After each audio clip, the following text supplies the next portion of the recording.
This is The Capital Corner, a McGuireWoods podcast exploring investment strategies, capital structures, and topics relevant in today's middle market private equity. Join McGuireWoods partner Geoff Cockrell as he and specialists share practical insights to inform your deal work. Thank you for joining another episode of the Corner Series. I'm your host, Geoff Cockrell, partner at McGuireWoods. Here at the Corner Series, we bring together thought leaders and deal makers at the intersection of healthcare and private equity to delve into some of the topics that really drive creating value through private equity investing in healthcare companies. Today, I'm thrilled to be joined by my good friend, Alessio Baraldi, Managing Director at Albaron Capital, which focuses on healthcare investing. We're going to talk some about value creation in healthcare provider services companies, so it'll be an interesting topic. But Alessio, maybe give a quick introduction of yourself and of Albaron, and then we can jump right into it. Thank you, Geoff. My name is Alessio. Albaron Partners is an independent sponsor that focuses on investing and growing medical practices. So we are active in the lower mid-market private equity space, and we've been around since 2017, made a handful of portfolio acquisitions, and we currently have 3 portfolio companies, one in podiatry, one in IVF, and one in outpatient psychiatry. So, Alessio, in thinking about value creation as an investor, we went through a period of time where the tide was just lifting all boats. And now we're in a time when there can be headwinds, there can be challenges to overcome, and really focusing on value creation is going to be key. I'd love to hear your and Albaron's thoughts on value creation in a number of dynamics, but let's start with the first conversations on this topic that you have with a potential target group of doctors typically, but how does that conversation usually start and how does it go? Yeah, I would say most doctors are very skeptical about private equity ownership. They all have friends that have been scarred by the experience for one reason or the other, and they remember all the bad stories, not necessarily the good stories. And the first question that usually comes up is, why should I partner with private equity? It's all about slashing and burning and cutting costs. And I think we have a pretty good story, and we typically put the prospective partner in touch with doctors that are in our current portfolio companies to let them know and show that our focus is on growing revenue and volume and not cutting costs. And that's a very, very consistent theme across of all of our portfolio companies. And that usually helps facilitate the early conversations with business owners who tend to be doctors for the most part. You're usually talking to business owners who've built a successful company, and they may be as much focused on taking a little bit of risk out and cashing in some of their chips than focusing on kind of necessarily your ability to take them to the next level. How often are they receptive to the idea that you're bringing a different skill set than what they kind of already had? Usually they're pretty receptive, and I think this has been a little bit easier in the recent past because most business owners are really feeling the impact of wage inflation with their employees. It's been going on for a couple of years. Reimbursements are sort of fixed, and if anything, they tend to go down a little bit. So they're all seeing margins getting squeezed, and this is probably the first time in their careers that they had to deal with an environment where revenue is flat, margins are going down, and they don't often know what to do. And so we can bring up a bunch of examples of how we handled that across all of our portfolio companies. And these are areas where doctors don't necessarily have experience. One of them is digital marketing, for example. What we find is most business owners who are doctors, they don't spend enough on digital marketing, and the little they spend, they don't really measure the results of. So through that, we are able typically to reduce their customer acquisition cost quite a bit while increasing their volume. And this tends to happen pretty quickly after we purchase a company. And we have a very, very consistent track record of doing it over and over again. That typically grabs their attention. And then other initiatives typically require having better systems in place. So what we typically do after acquiring a company is upgrade the data infrastructure. Once we have better visibility on what's happening on the ground, that's when we can help them grow the business lines that tend to be more profitable. And those two items typically help out quite a bit, particularly in an environment where margins are getting squeezed. Do they often express some anxiety that your engagement on these topics is going to layer in a bunch of cost that will, in the near term, deteriorate performance? How much resistance to some of those ideas from just the cost and investment side? The digital marketing side, all the costs are kind of variable. And we help them run those programs ourselves between the Albaron team and our operating partners. So if anything, that should save them money on day one. To upgrade the data infrastructure, that costs a little bit of money. It's a one-off cost typically. And that doesn't come up as an issue that much. And part of the reason is post-close, the doctors own a much lower percentage of the equity through their rollover. So they're sharing the cost with us, and we're taking a big chunk of that burden ourselves. So it doesn't come up as a big issue.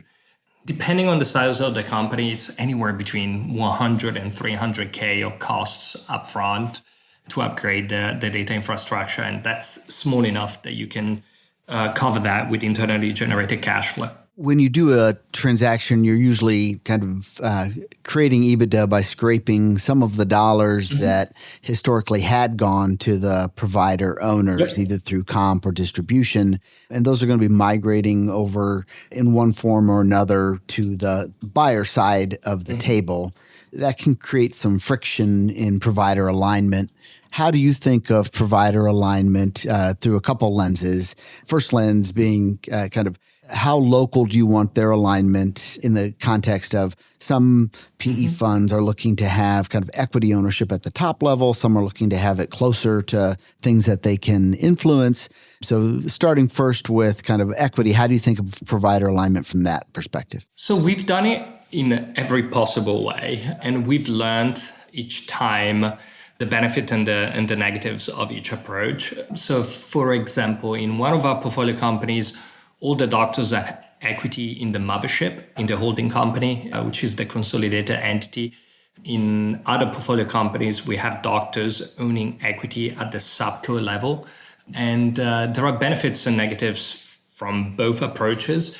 With hindsight, I think having everyone on the same level at the mothership level is actually easier. It's easier to manage. It's easier for the doctors to understand what they own, and it's also helpful for them to talk to each other and bounce ideas, and they're all aligned. They're all rowing the same direction for the benefit of the holding company, and that tends to facilitate some conversations. So that it's less about me and you, my company, your group, and it's more about the common good of the consolidated entity. So I think we probably at this point prefer the model where everyone has equity in the same company. I've found that that particular question ultimately gets answered by private equity investors from a philosophical perspective, and that they will have a bent as to the kind of competing ideas of let's have everybody rowing in the same direction, all for one for all kind of philosophy versus kind of the philosophy of it's way better to connect people's incentives to things that they can actually affect. Yep. From my perspective as the lawyer, the sub MSO construct of connecting equity ownership at lower levels can present quite a bit of complication. It complicates what's happening on a back-end transaction. It complicates if you're trying to get more and more granular into kind of smaller and smaller subsections of the business. It can create a pretty complicated organization chart. So my bias is usually towards the mothership as well, but we definitely see different approaches. Maybe switching that to the compensation side of provider alignment. There's different schools of thought here as well, with the traditional thinking being more kind of straight production-based compensation, which is still very popular depending on the specialty, versus a more P&L-based construct where the providers are responsible for some level of local P&L. How do you think about compensation through the prism of provider alignment? Yep. So our bias is that the simpler, the better. And our approach across the entire portfolio is to compensate doctors based on a straight percentage of their production, of their collections. It's easier to explain, it's easier for them to audit, it's easier for them to understand it. That, however, puts the burden on the management team to manage costs effectively, because you could be in situations where maybe adding an additional medical assistant supporting that doctor is going to generate maybe a little bit more revenue, but add more costs than their incremental revenue. So that may not be necessarily over the long term the right investment of resources. So the way we've been able to navigate that is by spending the resources and the time to integrate the platform under a single ERP, EMR, accounting system. Everything is fully integrated, and we have a management team that also provides support services at the corporate level for anything from call center, marketing, billing and coding, and whatnot. By doing that, we can rely less on the doctors being the people on the ground managing expenses judiciously, and more on our management team knowing what's needed and what's not. And so they can more easily rely on the doctors to focus on generating revenue and increasing their collections rather than managing day-to-day expenses. That has worked pretty well for us, but there are other models out there, right? There are a lot of private equity-backed healthcare platforms that are not integrated. They're essentially collections of assets, and by design, they pay doctors based on their P&L, a percentage of their P&L rather than a percentage of their production. And they do that because they want to have the right incentives in place for the doctors to manage their expenses, not just the revenue. And that's also a very valid model. It's not our model. And what we found is in an environment where there is quite a bit of wage inflation, having a unified system where the management team is able to manage expenses at the center level without relying on the doctors making those calls has been quite helpful. I do want to come back to your thinking around kind of acquisition integration, because I think that's a hot topic right now at a number of levels. But before we get to that, I wanted to hear your thoughts on kind of value creation from a growth strategy. Many different sectors have different ways to go about that growth. Some of it through de novo, maybe new clinics, new locations that you're starting from scratch. Some of it through acquisition, and many are blended in those. Similar to the question of kind of mothership versus local equity, I find that there's a philosophical bent on different private equity funds and buyers, either towards an acquisition strategy versus a de novo strategy. Do you have kind of a philosophical bent, recognizing that it's always a mixture of both? Yeah, fair enough. For us, it's been a mixture of both for each of our portfolio companies. De novos tend to be an important component. Depending on the subspecialty, acqui hires to facilitate the ramp of a de novo can be quite helpful. We've done quite a bit of that in podiatry, for example, and we're doing that in our patient psychiatry. But also in the topic of de novos, we also put a lot of effort and spend a lot of resources developing ancillary services. That doesn't work with every subspecialty. It depends how upstream you are in the relationship with the patient. But for most of our portfolio companies, we were able to supplement the suite of clinical services provided by the doctors, sometimes with the same doctors, sometimes by hiring doctors that are specialists in areas that are related to what our doctors do, but adjacent. And that's been very, very powerful. It typically doesn't cost a lot of money. It tends to move the needle in terms of revenue, and it tends to also provide a more convenient service offering for the patients that don't need to go to 3-4 different practices. They can find everything in a one-stop shop. On the topic of growth through acquisitions, one area that has been presenting as a blind spot for aggregators has been a lack of post-acquisition integration.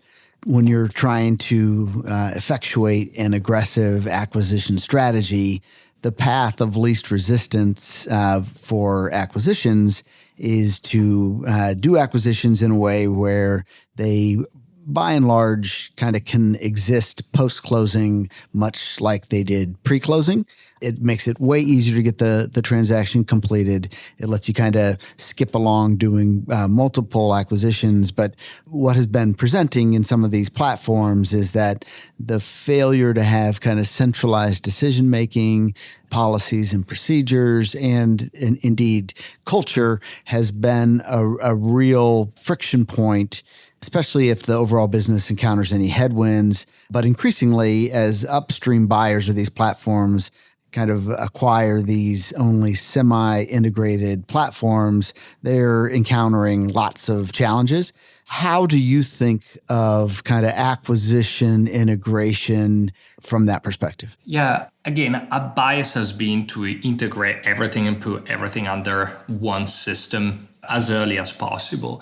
And if you had asked me this question 2-3 years ago, I would have probably said that there is a chance we are spending a lot of resources and effort into something that is not as helpful and that buyers of our businesses don't value. Right now, we find that's actually an attractiveness of our businesses. Our portfolio companies are quite small, but they're very well integrated. And that has helped us deal with short-term issues much more seamlessly than if we were a collection of assets that are not integrated, where you rely on the doctor to drive the P&L. And some of the challenges that our doctors are facing these days are quite unique. It's stuff they've never seen before. Medical assistants, receptionists that 3 years ago were paid, 20, 30K a year, now are paid 50, 60K a year plus benefits. That is significant, and it's the first time they've seen so much wage inflation over such a short period of time, and oftentimes the doctors don't know how to deal with it. And so our management team being able to show them how to do more with less has been quite helpful. And the only way to do it is by having a fully integrated platform. The other thing we've done is centralize a lot of the support functions, such as call center, billing, as well as scribes. And I'll give you an example. By centralizing billing and call center, we are able to provide better coverage to our centers and better service on average. That has increased volume of new patients, which our doctors really appreciated, as well as conversions from lead to new patient, but also has allowed us to do something else, which this is an initiative that we implemented in the last year, and that's offshoring of some of these central functions. We started by offshoring to places like the Philippines, India, our after-hour call center, evenings, weekends. They've done a really, really good job.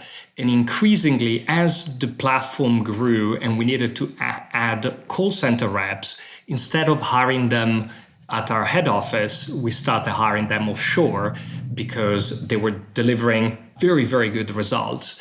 We built on that by essentially replicating the same thing with billing and coding.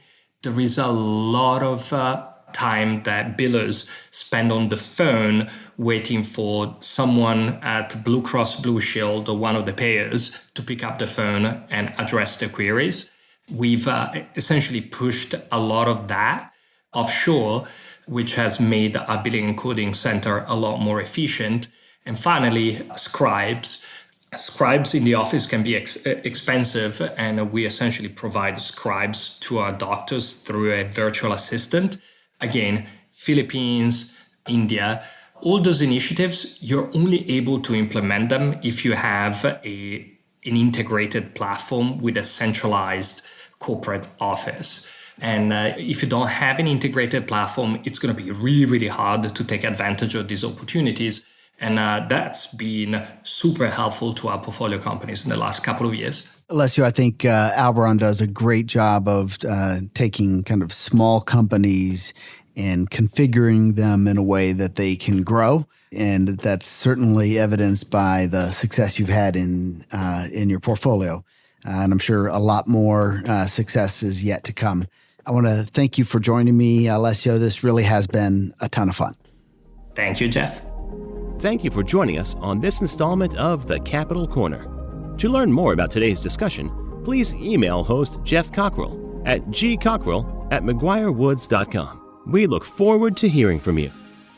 This series was recorded and is being made available by McGuireWoods for informational purposes only. By accessing this series, you acknowledge that McGuireWoods makes no warranty, guarantee, or representation as to the accuracy or sufficiency of the information featured in this installment. The views, information, or opinions expressed are solely those of the individuals involved and do not necessarily reflect those of McGuireWoods. This series should not be used as a substitute for competent legal advice from a licensed professional attorney in your state and should not be construed as an offer to make or consider any investment or course of action.